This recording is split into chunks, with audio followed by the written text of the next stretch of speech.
Mon âme exalte le Seigneur, exulte mon esprit en Dieu mon Sauveur.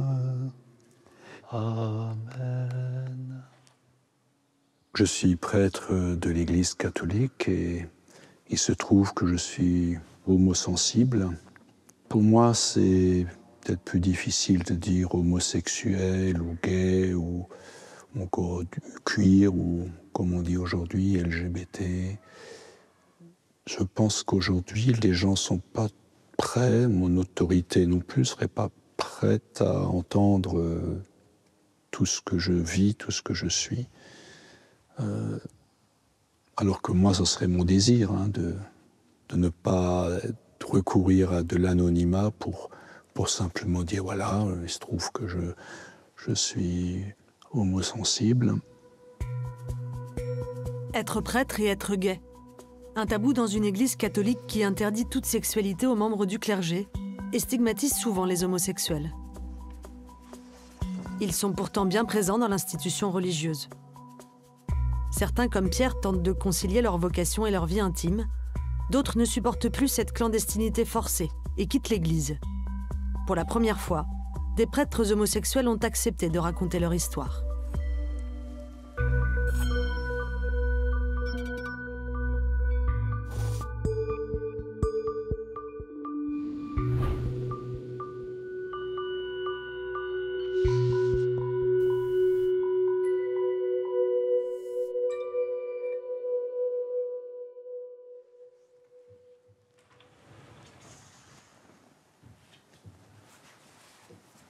Je suis Sylvain, j'ai 55 ans, je suis prêtre depuis 28 ans. Je suis une personne homosensible, homosexuelle. Pendant longtemps, j'ai vécu mon orientation affective en contradiction avec ma vocation de prêtre. Quand je dis je l'ai vécue, je ne la vivais pas. C'est-à-dire je la combattais. Et en même temps, j'avais tout à fait conscience que je ne pouvais pas me renier moi-même. J'aimerais pouvoir être prêtre et vivre ma vie, mais les deux ne peuvent coexister. C'est une journée particulière pour Sylvain. Le prêtre doit rencontrer son évêque pour lui annoncer son départ de l'institution. Malgré un peu d'appréhension, il reste convaincu qu'il fait le bon choix. Le jour de mon enterrement, je ne veux pas qu'on fasse les louanges du Père Sylvain en disant « Sylvain a été un bon prêtre » et qu'une partie essentielle de moi soit enterrée à tout jamais avec moi et non su, non connu. Et cette partie essentielle de moi, c'est le Sylvain homosexuel. Sylvain a vécu une première relation avec un homme en étant prêtre. Il veut aujourd'hui pouvoir être en couple sans avoir à se cacher. Nous ne sommes pas autorisés à assister à son rendez-vous avec son évêque. Bonjour monseigneur. Excusez-moi, j'ai les mains toutes froides. Ma décision, elle est prise.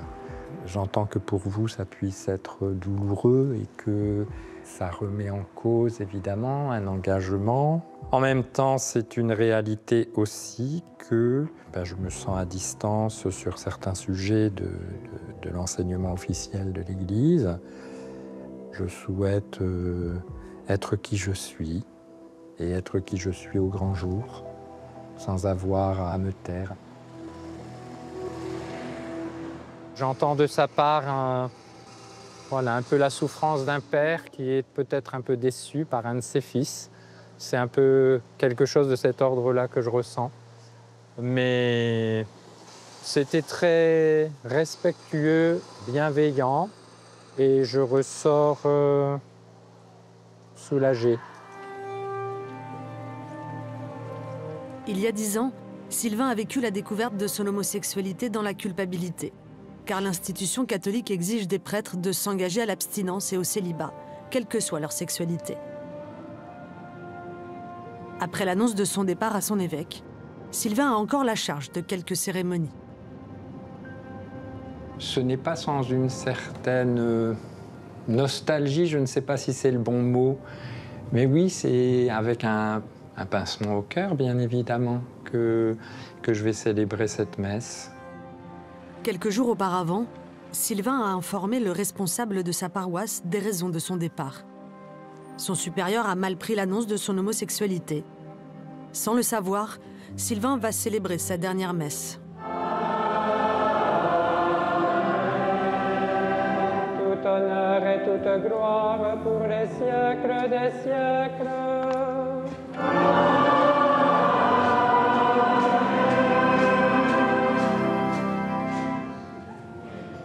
Des airs de nos vulnérabilités, des airs de nos doutes, des airs où Dieu semble absent.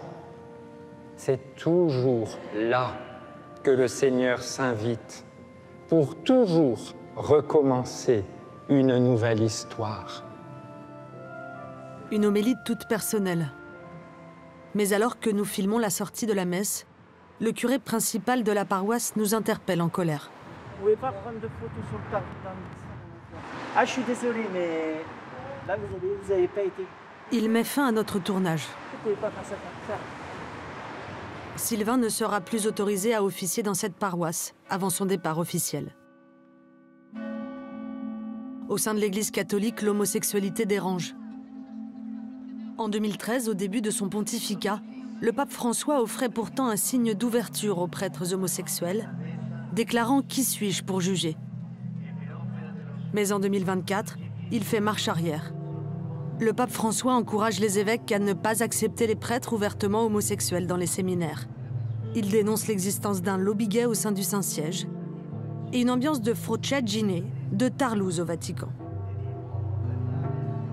La déclaration ne fait que confirmer le climat homophobe qui règne dans l'Église catholique. Les prêtres craignent d'être stigmatisés dans l'institution, ce qui les empêche de parler, comme Pierre, qui veut rester anonyme. Cela fait 40 ans qu'il exerce dans l'Est de la France. C'est la première fois qu'il se confie sur son homosexualité. Je pense qu'il y a une partie de l'institution qui est homophobe dans ses discours, dans son regard porté sur les gens. Et j'ai pas envie, moi, d'être toujours solidaire de tout ce qui est fait au nom de l'Église, au nom du Christ. Je crois sincèrement que Dieu m'a choisi avec ce que je suis. Et c'est pour ça que j'ai accepté d'être prêtre aussi, et accepté aussi le défi que ça représentait dans ma vie.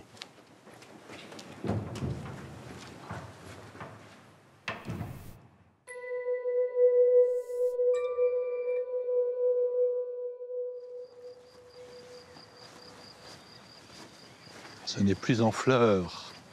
C'était magnifique ce printemps. Pierre a la charge de 6 paroisses.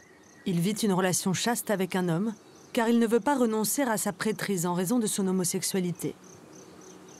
Qu'est-ce qu'on fait de ces sensibilités-là au sein de l'Église alors qu'elle existe chez les êtres humains et ça crée une souffrance en plus de devoir soit de cacher la chose, soit de ne pas pouvoir la vivre simplement. Et je pense que beaucoup de personnes gays souffrent de ce regard posé sur eux. Il y a encore des confrères qui pratiquent l'exclusion sous diverses formes de tous ceux qui ne sont pas dans les clous. Hein, c'est quand même ça qui est pénible.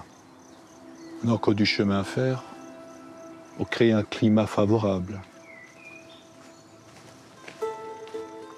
Dans sa solitude, Pierre a trouvé un refuge.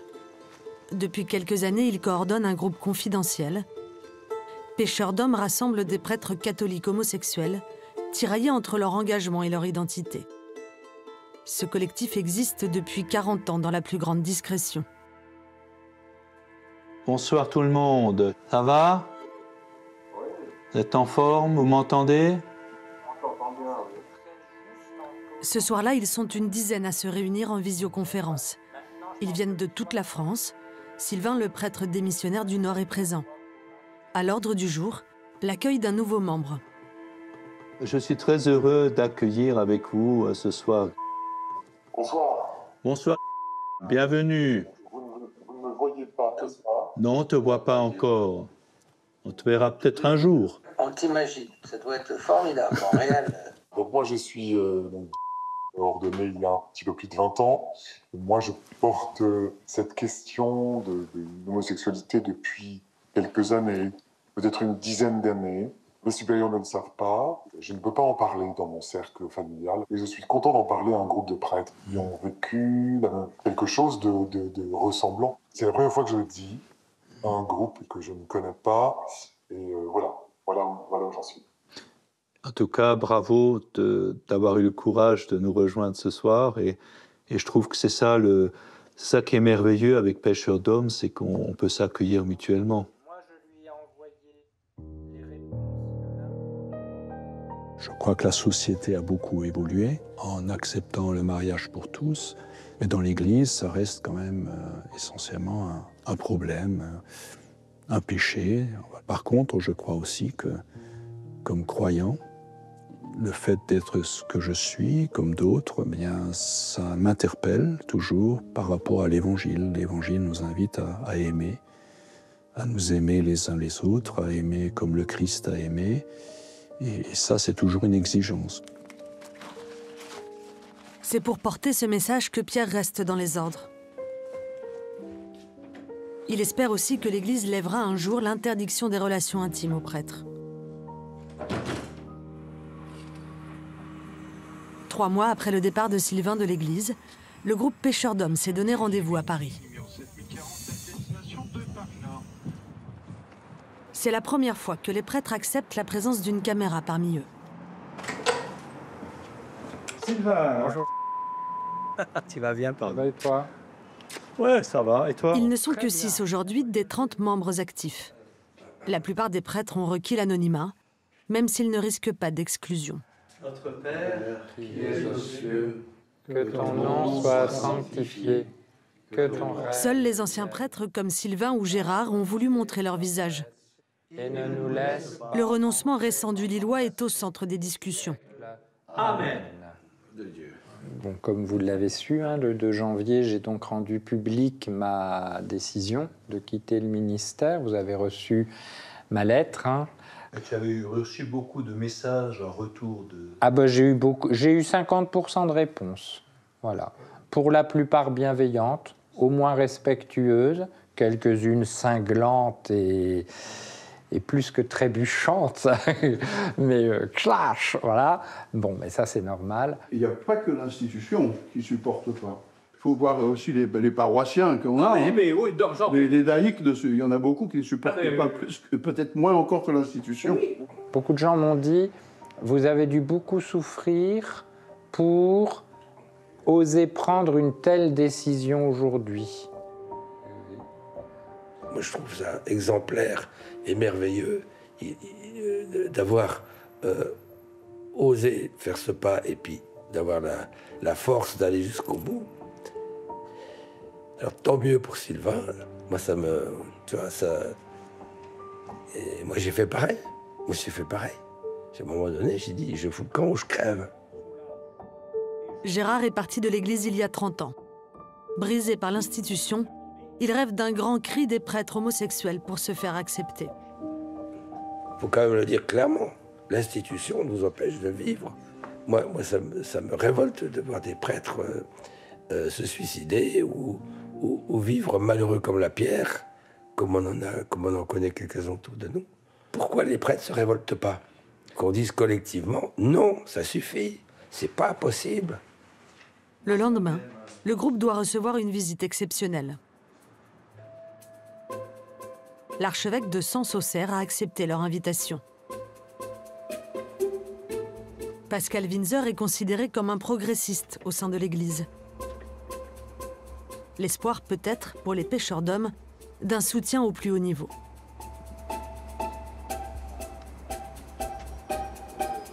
C'est sans doute là, non? L'archevêque a préféré échanger à huis clos avec le groupe. Après 4 heures de réunion, il répond à nos questions au pas de course et confesse la souffrance des ecclésiastiques. des prêtres qui sont homosexuels ont pu connaître aussi des formes d'ostracisme, de difficultés ou d'épreuves, et parfois aussi dans l'Église ou de la part d'autres chrétiens. Donc de la rencontre aussi exprimer cela. Comme évêque, je représente en quelque sorte l'institution, et je l'assume. Hein. Et parfois l'institution peut être maltraitante. Est-ce qu'un coming out général des prêtres homosexuels aujourd'hui dans l'Église catholique pourrait changer les choses? Ce qui importe, c'est que chacun soit en vérité avec lui-même. La vérité avec l'institution s'ils le veulent, mais quant au choix de dire ce que l'on est, il faut pouvoir se l'avouer à soi-même, en parler avec les personnes à qui on souhaite en parler, et puis le taire si on souhaite le taire. Je ne crois pas qu'une parole publique, je ne pense pas qu'elle apporterait grand-chose. Ne pas faire de vagues. Respecter l'institution quoi qu'il arrive.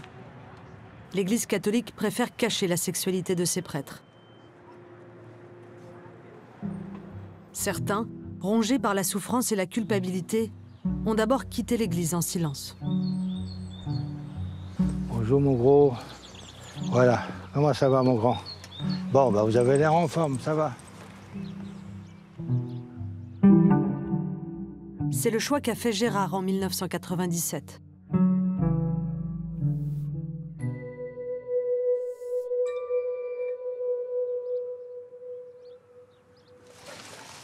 Hello Franck, tu rentres le bois? Après une longue dépression, l'ancien prêtre a pris un nouveau départ auprès de Franck.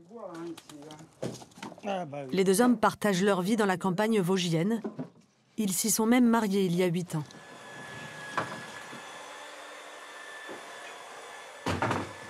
Vous vous êtes connus comment? Il est venu me draguer.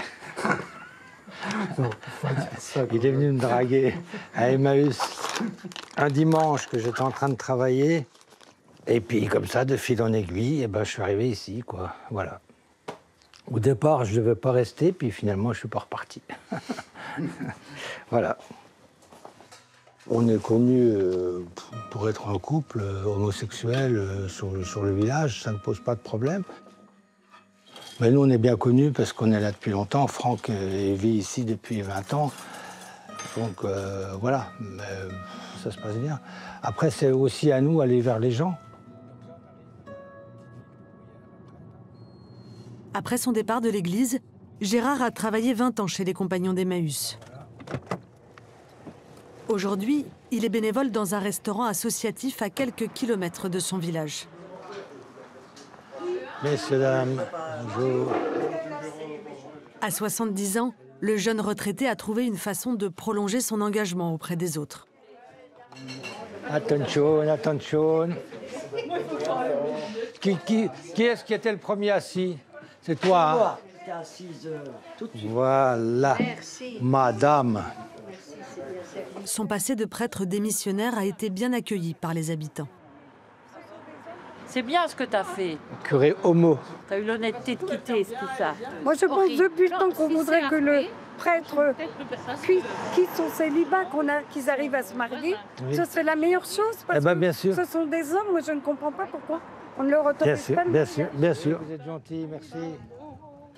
Même s'il est heureux aujourd'hui auprès de son mari Franck, loin de son passé de prêtre, Gérard reproche au Vatican son hypocrisie. Voilà. Car si le catéchisme considère l'acte homosexuel comme un péché, l'Église aurait été un refuge pour de nombreux gays. Aujourd'hui, on sait qu'il y a 80% des prêtres qui sont homosexuels, 70, 80, enfin on n'a pas de chiffres exacts, mais en tout cas beaucoup. Pourquoi? Parce que ces hommes-là, ça c'était mon cas, ils pensaient trouver dans l'Église, ils pensaient qu'être prêtre allait les mettre à l'abri de toutes les tentations sexuelles. Et donc, c'est une planque, manque de bol, ça ne marche pas, ça c'est sûr. Et puis, pour un certain nombre, ils savent bien qu'à l'intérieur de l'Église, il y a aussi beaucoup de prêtres homosexuels, et donc ça allait être un lieu de rencontre, etc. L'Église ne peut plus cacher ça. Elle ne peut pas cacher que beaucoup de prêtres, et y compris au Vatican, ont une sexualité homosexuelle. Si ça, c'est pas d'hypocrisie, qu'est-ce que c'est? Si Gérard est en colère, c'est qu'il a dû mener plusieurs combats contre l'institution. À son entrée dans les ordres au début des années 80, l'ancien prêtre porte seul le poids d'abus vécus dans l'enfance. Il se confie à son supérieur. Sous couvert de thérapie, son directeur de conscience lui propose de revivre ses agressions. J'étais un peu en confiance. Il m'a laissé parler, m'a fait parler et laissé parler pendant longtemps. Après la retraite, le dimanche après-midi, au moment où on reprenait nos voitures pour partir, il me dit « Ah ben tiens Gérard, tu restes avec moi. Tu te souviens de ce qu'on a discuté? Ben on va le faire. » Bon, ben, moi j'étais pris un peu de cours, comme ça. Il m'a pas trop laissé le choix. Il m'a pas laissé le choix. Il m'a dit ben, « On va le faire. Ben, viens avec moi dans ma chambre et puis on va le faire. » Ces épisodes-là se sont reproduits relativement fréquemment. Je sais pas, de l'ordre d'une fois par mois, ou je sais pas trop, je me souviens plus trop les fréquences, mais enfin c'était relativement fréquent. Ce n'est que des années plus tard, lors d'une psychanalyse, que Gérard se confie sur les agressions vécues. Je dis que je me suis fait abuser, je crois que c'est là que j'ai commencé à mettre ces mots-là, enfin où je me suis fait avoir, je me suis fait... Et il n'avait pas le droit de faire ça. Moi, je lui ai rien demandé. Finalement, c'est lui qui m'a proposé. Moi, je ne lui ai pas demandé de faire ça. Puis, il m'a conditionné, en fait, pour qu'on arrive dans le lit. Mais moi, je ne l'ai pas voulu, tout ça. Je me suis souvenu de ça. Et donc, voilà. Bon, ben, je dis, alors, dans ce cas-là, j'ai plus rien à foutre comme prêtre. Je m'en vais. Gérard a été reconnu comme victime par la commission indépendante chargée d'enquêter sur les abus sexuels au sein de l'institution. Désormais, il rejette les symboles de son ancienne vie. Est-ce que j'ai gardé quelque chose matériellement de ma vie de prêtre? Non, j'ai tout balancé. Non. Si, j'ai tout balancé. Moi, j'ai gardé des trucs. Ah bon? Écoute, ce serait peut-être... On peut aller voir. Ah bon? Ah oui.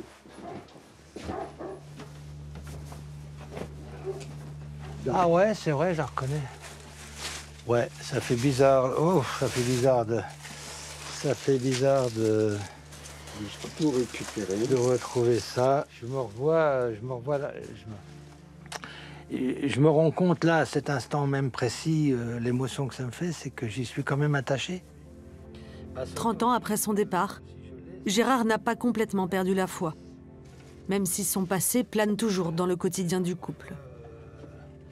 Là, l'ombre, c'est un souvenir. C'est un passé. Mais c'est un passé qu'on ne peut pas jeter. Je la jetterai, elle partira. Quand on sera tous les deux partis. Comme on n'a pas d'enfants, bah, tout ça, ça partira, tout partira. Il y aura un passé qui s'éliminera, naturellement. Allez, ça va retourner dans les boîtes.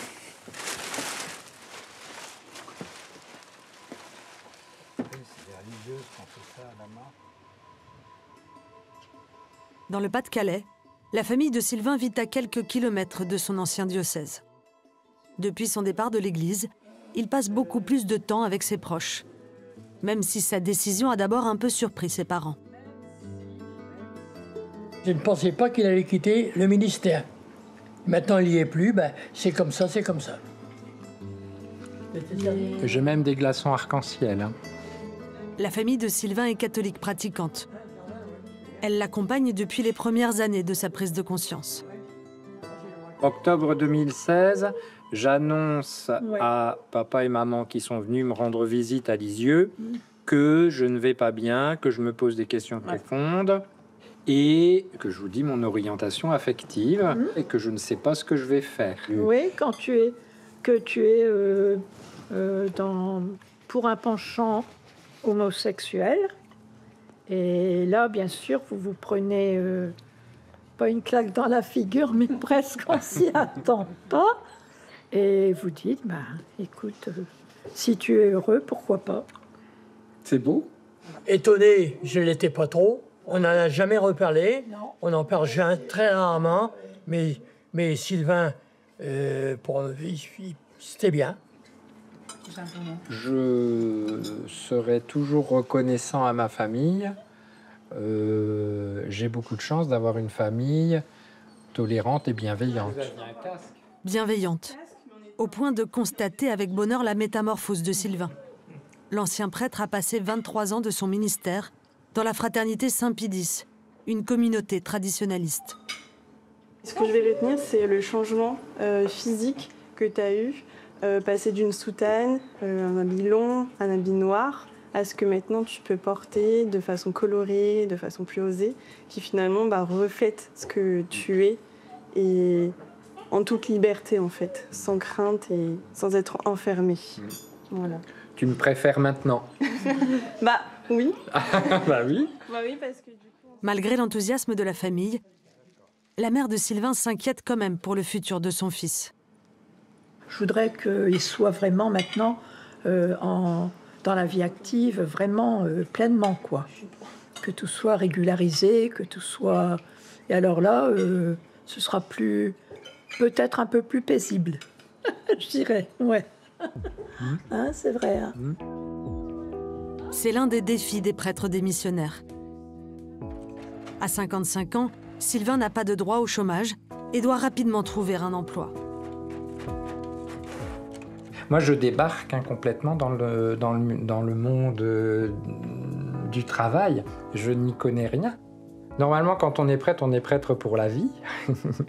et donc, il n'y a pas de CDD, il n'y a pas de CDI. Hein, c'est d'un tout autre ordre. Je me confronte quand même à ça. Voilà. Et puis, Le diocèse de Lille lui a concédé quelques mois d'indemnité après son départ. Celui qui avait un temps pensé devenir enseignant avant la prêtrise ne sait pas vers quel secteur se tourner aujourd'hui. Il a obtenu un rendez-vous chez France Travail pour se renseigner sur des formations. Alors, je n'ai pas peur, mais je me dis, Sylvain, l'urgence, c'est trouver un travail. Alors, à la fois, il ne faut pas que je précipite trop, et en même temps, il ne faut pas que je perde trop de temps. Je suis dans cet entre-deux. Je me permettais de vous montrer ce que j'ai vu, c'est que nous vous offrons la formation de diplômant de conseiller funéraire. Et par rapport à votre profil, c'est ce qui peut être vraiment intéressant. Si vous me le conseillez, moi, je suis preneur. Sylvain a accepté la formation. Après ses 3 mois d'apprentissage, il espère trouver un poste dans une entreprise de pompes funèbres du nord de la France.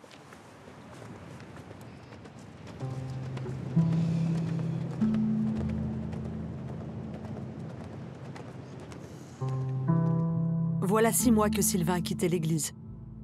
Serein, souriant, il nous confie comment la découverte de l'amour physique l'a bouleversé. Non loin de ces plages du Nord, il y a presque 10 ans. Un jour, je me rends sur une plage et là, je vais avoir ma première expérience physique. Jusque-là, je ne savais pas ce que c'était de l'homosexualité. C'est un instant où je me sens libre, où je me sens profondément heureux, profondément aligné avec moi-même. Et l'image que j'ai, c'est mon cœur comme un cœur en cristal qui implose en 1000 morceaux avec un désir de réconciliation universelle, désir de demander pardon pour toutes les duretés que j'ai pu avoir et un besoin de vivre. Officiellement, les actes homosexuels sont toujours considérés par l'Église catholique comme intrinsèquement désordonnés. Le nouveau pape Léon XIV a rappelé que pour l'institution, la famille est fondée sur l'union stable entre un homme et une femme. Cette parole de l'Évangile qui dit qui perd sa vie la gagne, je vis quelque chose de ça. J'ai l'impression de enfin un peu la comprendre, cette parole très étonnante du Christ, qui perd sa vie la gagne. J'ai consenti à perdre des sécurités, à risquer, à oser une aventure un peu folle. On me l'a dit, t'es fou. Peut-être. Mais je suis libre. Et ça n'a pas de prix.